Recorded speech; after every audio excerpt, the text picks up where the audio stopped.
Pixar is an animating giant who time after time create amazing pieces of film. I mean, out of all the movies they've created, I've enjoyed all of them to at least some degree. Well, except for...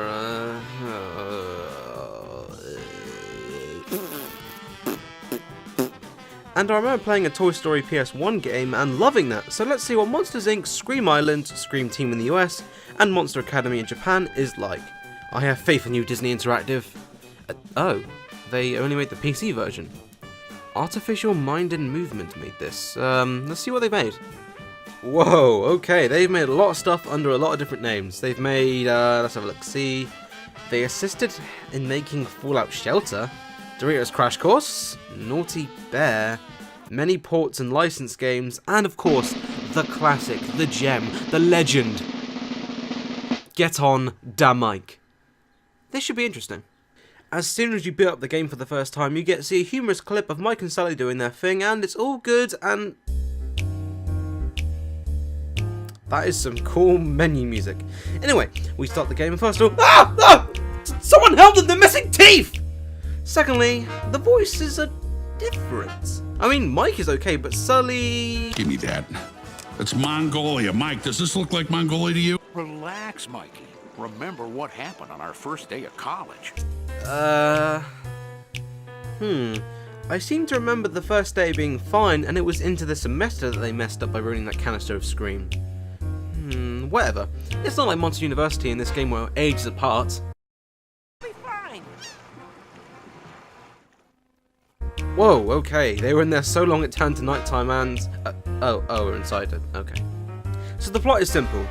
The two guys, the monsters, are taking part in a scare training course to become scarers. That's nice and simple, I like it. A top scare producing team. While you are here, the two of you will work together to complete a total of 15 trials. That's right, 15 trials. That's a weird way to react. It's like she kept screwing up her lines, and when she finally got it, that was the last take they could use, so they just left it in. That's right, yeah, that's right, yeah, that's right. Once we're done with the awkward silence... Any questions? Come see me. Welcome.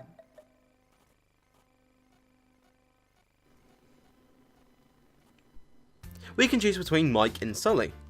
Well, Mike actually sounds like Mike, so I think he'll be more fun to play as and put up with.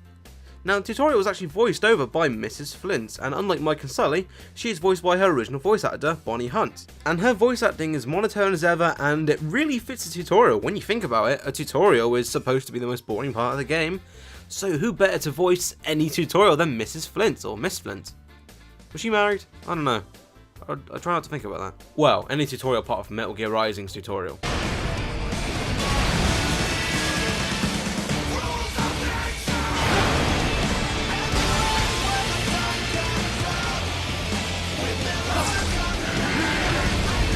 That freaking monster, that behemoth of a monster is the tutorial boss.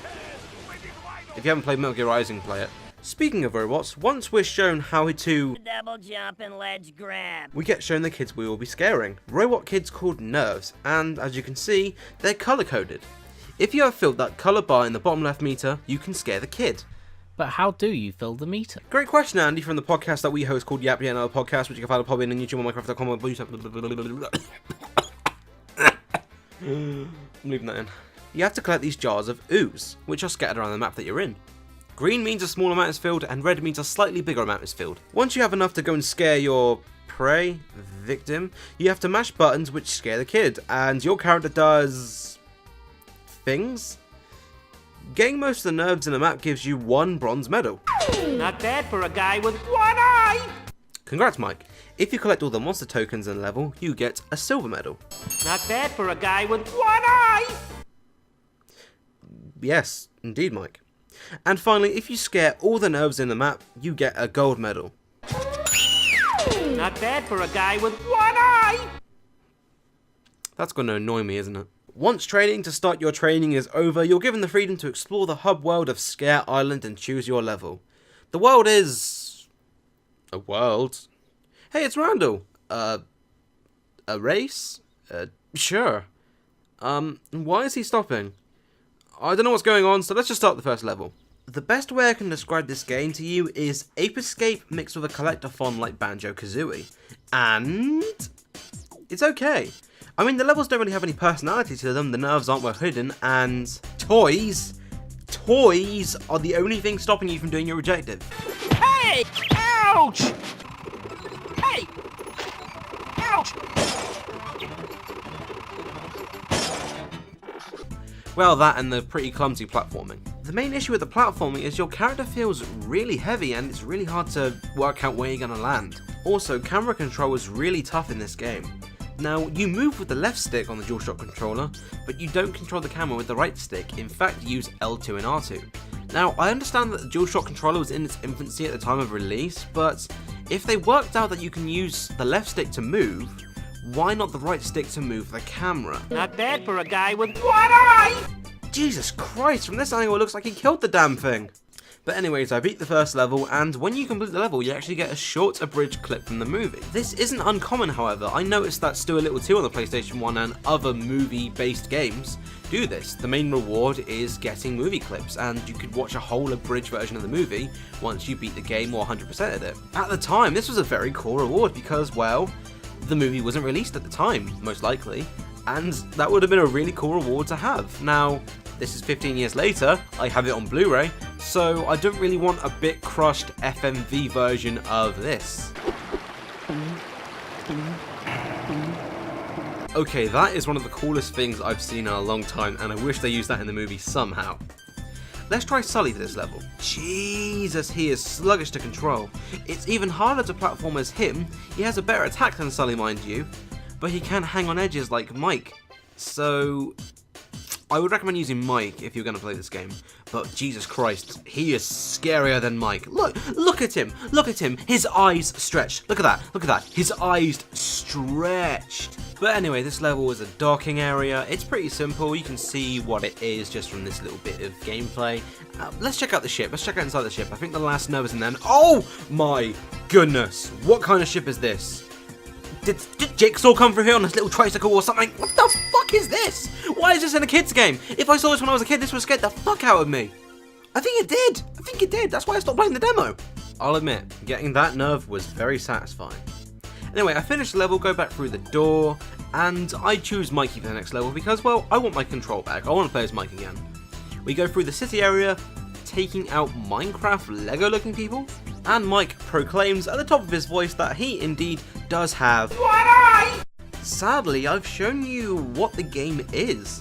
Movie clips and bland levels, so I wouldn't really recommend you play this game because, like I said, it's bland and to be honest, it's pretty boring and here's a PlayStation 2 version. Let's check it out! Okay, this version is actually pretty fun. The controls are more tighter, it looks better, the crew have a full set of fucking teeth. I had no idea this game existed as a kid.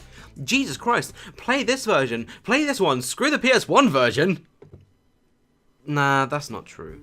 Just like the PlayStation 2 version of Scare Islands, it seems to be a great game to give to kids to introduce them to collectathons, then pass them on to games like Banjo-Kazooie or even the Ape Escape series, since the game is a knockoff Ape Escape pretty much.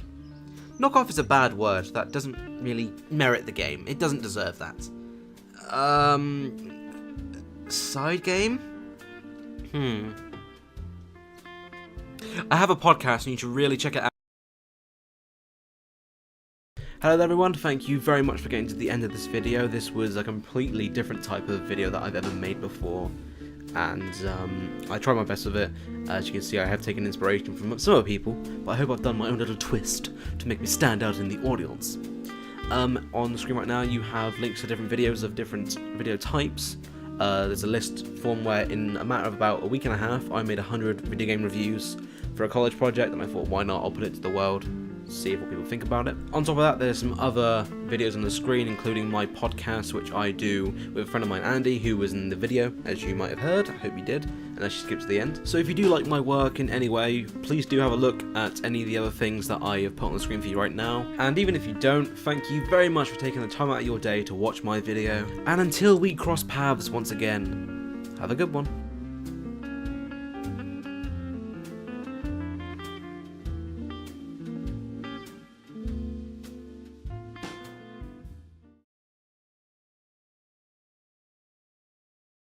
Oh yeah, I forgot to mention there are also mini games like this Super Mario 64 rip-off race. Maybe it does deserve the word knockoff.